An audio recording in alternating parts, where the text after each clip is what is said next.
Hello दोस्तों, स्वागत है आपका अपने YouTube चैनल एग्जाम हिल में। आज हम जानने वाले हैं पृथ्वी की आंतरिक संरचना। पृथ्वी की आंतरिक संरचना आपकी ज़्यादातर सभी एग्जाम में पूछी जाती है। SSC, railway, SSC MTS, SSC GD और यहाँ तक कि टेट, जितने भी शिक्षक पात्रता परीक्षा, जितने भी शिक्षक बनने के एग्ज़ाम हैं, उसमें भी यह टॉपिक काफ़ी महत्वपूर्ण भूमिका निभाता है। तो आइए जानते हैं पृथ्वी की आंतरिक संरचनाओं के बारे में। तो पृथ्वी की जो आंतरिक संरचना है, हमारी पृथ्वी जिस पर हम रहते हैं, आपको पता है कि यह ऊपर से कैसी है, ठंडी है और कैसी दिखाई देती है, ठोस एवं कठोर दिखाई देती है। परंतु क्या आपने कभी यह सोचा है कि यह अंदर से कैसी दिखाई देती है, अंदर से यह कैसी दिखती होगी? नहीं, कभी नहीं सोचा। पर हम आपको आज बताने वाले हैं कि यह अंदर से कैसी दिखाई देती है और इसके कितने पार्ट होते हैं।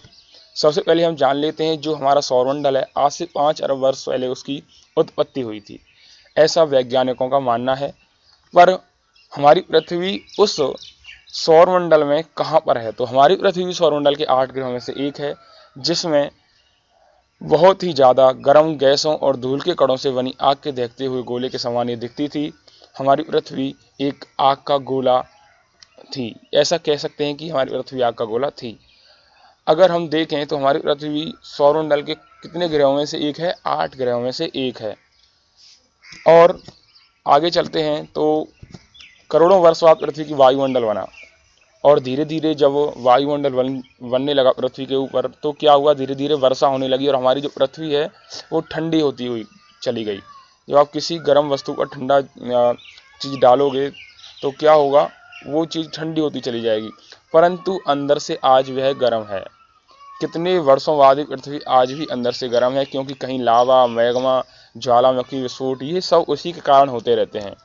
तो आपको हम घर पर ही एक उदाहरण करने के लिए कहेंगे, जिसमें आप ये पाएंगे कि पृथ्वी अंदर से आज भी गर्म है।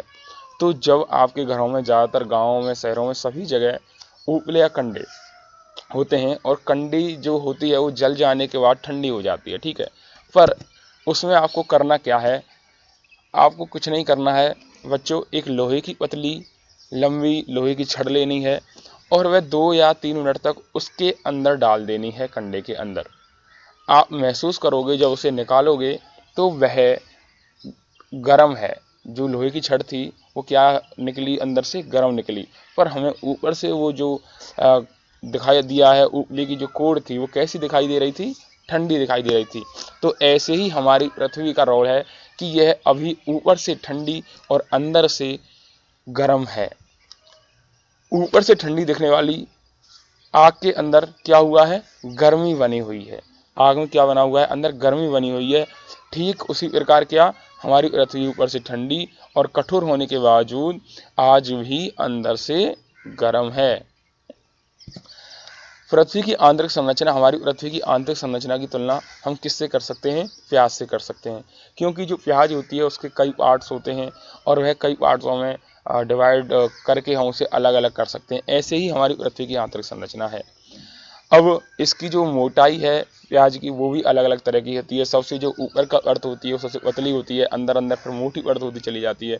ऐसे ही पृथ्वी की संरचनाएं भी होती हैं। आइए जानते हैं पृथ्वी की आंतरिक संरचनाओं के बारे में। आपने देखा होगा कि हमारी पृथ्वी की अंदर से 3 परतों में विभाजित है। नंबर 1 भूपर्पटी, मेंटल और क्रोड।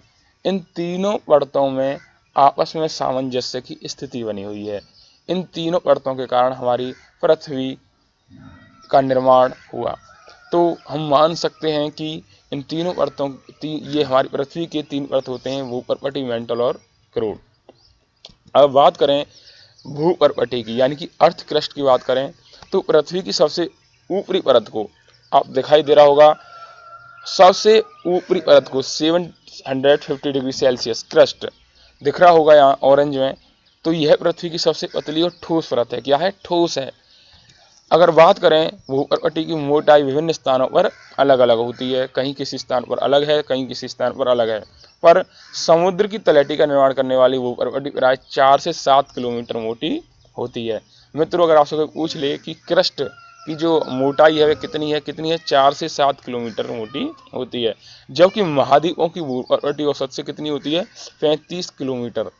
अगर आप महाद्वीपों की तरफ जाएंगे तो वहाँ आपको 35 किलोमीटर तक इसकी मोटाई मिलेगी। पर समुद्र की तलहटी का निर्माण करने वाली कितनी 4 से 7 किलोमीटर तक होती है। इन दोनों क्वेश्चनों का ध्यान रखेंगे। और पर्वतों के नीचे इसकी मोटाई 70 किलोमीटर होती है। तो तीनों जगह डिफरेंस जो हमारी अर्थ क्रस्ट होती है वह अलग अलग प्रकार से दिखाई गई है। चट्टानें और मिट्टियां इस भूपर्वटी का सबसे ऊपरी परत का निर्माण करती हैं। क्या? चट्टानें और मिट्टियां किसका निर्माण करते हैं? ऊपरी परत का निर्माण करते हैं। जैसे सिलिका, एल्युमिनियम पदार्थों की अधिकता के कारण इस परत को क्या कहते हैं? स्यालवी कहा जाता है। क्या कहा जाता है? स्यालवी कहा जाता है। नेक्स्ट देखते हैं मेंटल। मेंटल क्रस्ट से जो निचली परत होती है उसे हम मेंटल बोलते हैं। भूपर्वटी के नीचे एक अधिक मोटी परत पाई जाती है। अब जो हमने क्रस्ट के नीचे उससे अधिक मोटी परत पाई जाती है। मेंटल 2900 किलोमीटर की गहराई तक पाया जाता है। कहाँ तक पाया जाता है? 2900 किलोमीटर तक की गहराई तक पाया जाता है। मेंटल में चट्टानें पिघली अवस्था में पाई जाती हैं, यानी कि द्रव अवस्था में पाई जाती हैं। हम कह सकते हैं हमारे पदार्थ 3 प्रकार के होते हैं, ठोस, द्रव, गैस। और जो मेंटल है वह किस अवस्था 2900 किलोमीटर किस में पाया जाता है? द्रव में पाया जाता है, यानी कि पिघली हुई अवस्था में पाया जाता है। यह भूपर्वटी से एक सीमा द्वारा अलग की गई है, जिसे अब इसके खोजकर्ता कौन थे? भूवैज्ञानिक मोहोरोविक के नाम पर मोहो अशांतत्य कहते हैं। ठीक है, तो इसके भूवैज्ञानिक थे मोहोरोविक। अब मेंटल का ऊपरी भाग क्या कहलाता है? ध्यान देंगे, मेंटल का ऊपरी भाग क्या कहलाता है? दुर्बलता मंडल, यानी कि एस थेनोस्फियस कहलाता है। क्या कहलाता है? दुर्बलता मंडल कहलाता है। अब इसके विस्तार की बात करें तो लगभग 400 किलोमीटर की गहराई तक है। इसका जो विस्तार है कहाँ तक है? 400 किलोमीटर तक की गहराई तक इसका विस्तार है। ज्वालामुखी विस्फोट के समय जो लावा धरातल पर आता है उसमें क्या होता है? जब लावा धरातल पर आता है तो उसका धीरे धीरे आगे बढ़ता रहता है और वो ठंडा होने के बावजूद जम जाता है। ऐसे ही जो मेंटल की ऊपरी 700 किलोमीटर तक का भाग ऊपरी मेंटल तथा शेष भाग निचला मेंटल कहलाता है, यानी कि outer core and inner core. ठीक है, तो ऊपरी भाग क्या कहलाता है? ध्यान देंगे, मेंटल तथा शेष भाग निचला मेंटल कहलाता है। सिलिका एवं मैग्नीशियम पदार्थों की अधिकता के कारण इस परत को क्या कहते हैं? सीमा भी कहा जाता है। क्या? इसमें सबसे ज्यादा क्या पाया जाता है? सिलिका और मैग्नीशियम। और ये पदार्थ सबसे ज्यादा होने के कारण इसको क्या कहा जाता है? सीमा भी कहा जाता है। भूपर्वटी और मेंटल का ऊपरी भाग मिलकर किसका निर्माण करते हैं? स्थल मंडल का, लिथोस्फीयर का निर्माण करते हैं। किसका निर्माण करते हैं? स्थल मंडल का निर्माण करते हैं। और इसकी मोटाई की बात करें तो 10 से 200 किलोमीटर के बीच की इसकी मोटाई होती है। अगर नेक्स्ट देखते हैं क्रोड, यानी कि कोर को देखते हैं, सबसे नीचे की पृथ्वी की सबसे भीतरी भाग क्या कहलाता है? क्रोड कहलाता है। और क्रोड और मेंटल की सीमा कितनी है? 2900 किलोमीटर की गहराई पर स्थित है।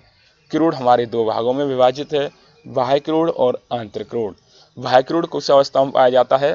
तरल अवस्था में पाया जाता है, जबकि आंतरिक क्रोड हमारा सॉलिड अवस्था में पाया जाता है, यानी कि ठोस अवस्था में पाया जाता है।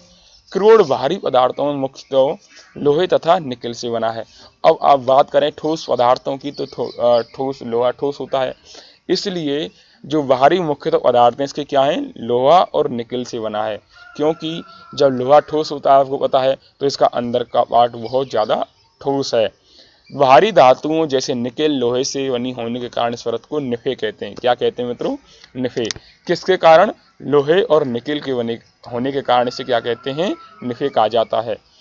सेल या चट्टान खनिजों के मिश्रण का बना पदार्थ है।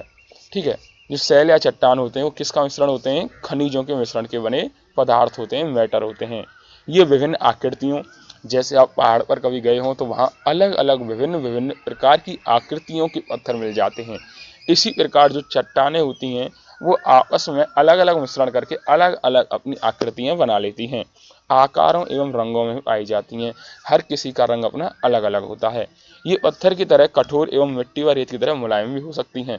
किसी किसी पत्थर को आपने देखा होगा, जिससे राजस्थान में मिल जाते हैं लाल पत्थर। जब उस पत्थर को आप दबाओगे तो बिल्कुल वो रबड़ की तरह दबता चला जाएगा। और कहीं आप दूसरी जगह से अगर कोई पर्वत है, श्रृंखला है, जैसे एंडी श्रृंखला है, उसको अगर आप पत्थर को लोगे तो वहाँ पर उसके पत्थर से मकान बनाए जाते हैं, क्योंकि वह पिघलता नहीं है। तो इसलिए यह मुलायम भी होते हैं और कठोर भी होते हैं। यह हमने तीनों पृथ्वी की आंतरिक संरचनाओं के तीनों पार्ट समझे हैं। और मैं आप सभी का इस वीडियो को देखने के लिए बहुत बहुत धन्यवाद करता हूं। और आप आगे भी देखते रहिए एग्जाम हेल्प। स्वागत है आपका, और सब्सक्राइब करना ना भूलें हमारे यूट्यूब चैनल को। बहुत बहुत धन्यवाद।